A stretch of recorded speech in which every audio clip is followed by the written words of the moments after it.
2026 June മാസം 2-ാം തീയതി വ്യാഴം മിഥുനം രാശിയിൽ നിന്ന് കർക്കടകം രാശിയിലേക്ക് മാറുന്നു.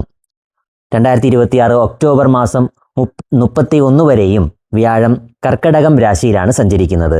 ഈ 4 മാസക്കാലത്തെ വ്യാഴമാറ്റം കൊണ്ട് ഗുണം വരുന്ന നക്ഷത്രക്കാർ ആരൊക്കെയാണ് എന്ന് നോക്കാം. മകയിരം 2-ാം പകുതി, തിരുവാതിര, പുണർദം, മുക്കാൽ എന്നീ നക്ഷത്രങ്ങൾ വരുന്ന മിഥുനക്കൂറിൽ ജനിച്ചവർക്ക് 2ലേക്കുള്ള വ്യാഴമാറ്റം ഗുണകരമാണ്.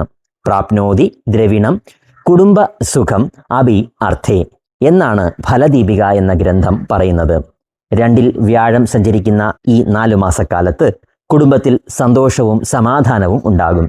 കുടുംബത്തിൽ നേരിടുന്ന പ്രയാസങ്ങൾ പരിഹരിക്കാൻ സാധിക്കും. നിലവിലെ സാമ്പത്തിക പ്രശ്നങ്ങൾ മാറും. സാമ്പത്തികമായി മെച്ചപ്പെടും. ധനവരവ് പ്രതീക്ഷിക്കാം. താൻ പറഞ്ഞ വാക്ക് പാലിക്കാൻ സാധിക്കും. വിശേഷപ്പെട്ട വസ്തുക്കൾ സ്വന്തമാക്കാൻ കഴിയും. പൂരിട്ടാതി അവസാനകാൽ, ഉത്രട്ടാതി, രേവതി എന്നീ നക്ഷത്രങ്ങൾ വരുന്ന മീനക്കൂറിൽ ജനിച്ചവർക്ക് 5ലേക്ക് വ്യാഴം മാറുന്നത് ഗുണകരമാണ്. ജന്മശനി കാരണം കഴിഞ്ഞ കുറച്ച് കാലങ്ങളായി നേരിട്ട് വരുന്ന പ്രയാസങ്ങൾ പലതും പരിഹരിക്കപ്പെടും. ശനിയുടെ തീവ്രത കുറയുക തന്നെ ചെയ്യും. തടസ്സങ്ങൾ മാറും. വിവാഹ തടസ്സം മാറും. ദാമ്പത്യ ജീവിതത്തിലെ പ്രശ്നങ്ങൾക്ക് പരിഹാരം ഉണ്ടാകും. സന്താനം ഉണ്ടാകാൻ അനുകൂലമായിട്ടുള്ള കാലമാണ്. തൻ്റെ പ്രയാസങ്ങൾ പരിഹരിക്കാനുള്ള സഹായങ്ങൾ ലഭിക്കും. സർക്കാരിൽ നിന്നുള്ള ആനുകൂല്യങ്ങൾ ലഭിക്കാം. ബാങ്ക് വായ്പകൾക്ക് ശ്രമിക്കുന്നവർക്ക് അത് ലഭിക്കാൻ അനുകൂലമായ കാലമാണ്. ഉത്രം, മുക്കാൽ, അത്തം, ചിത്തിര 1-ാം പകുതി എന്നീ നക്ഷത്രങ്ങൾ വരുന്ന കന്നിക്കൂറിൽ ജനിച്ചവർക്ക് 11ലേക്ക് വ്യാഴം മാറുന്നത് അനുകൂലമാണ്. സ്ഥാനമാനങ്ങൾ ലഭിക്കാൻ ഇടയുള്ള സമയമാണ്. തൊഴിലിൽ പ്രൊമോഷനോ ഉദ്ദേശിച്ച സ്ഥാനത്തേക്കുള്ള മാറ്റമോ ഉണ്ടായേക്കാം. സന്താന സംബന്ധമായിട്ട് ചില നല്ല കാര്യങ്ങൾ നടന്നേക്കാം. ധനലാഭവും തൊഴിലിൽ പുരോഗതിയും ഉണ്ടായേക്കാം.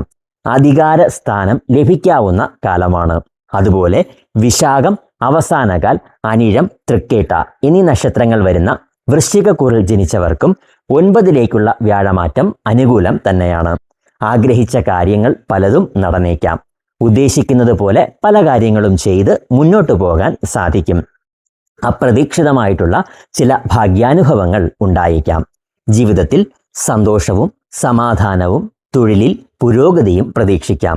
ഉത്രാടം, മുക്കാൽ, തിരുവോണം, അവിട്ടം 1-ാം പകുതി എന്നീ നക്ഷത്രങ്ങൾ വരുന്ന മകരക്കൂറിൽ ജനിച്ചവർക്ക് 7ലേക്ക് വ്യാഴം മാറുന്നത് ഗുണകരമാണെങ്കിലും വേദസ്ഥാനമായിട്ടുള്ള 3ൽ ശനി സഞ്ചരിക്കുന്നത് കൊണ്ട് തന്നെ നല്ല ഫലങ്ങൾ അനുഭവത്തിൽ വരണമെന്നില്ല.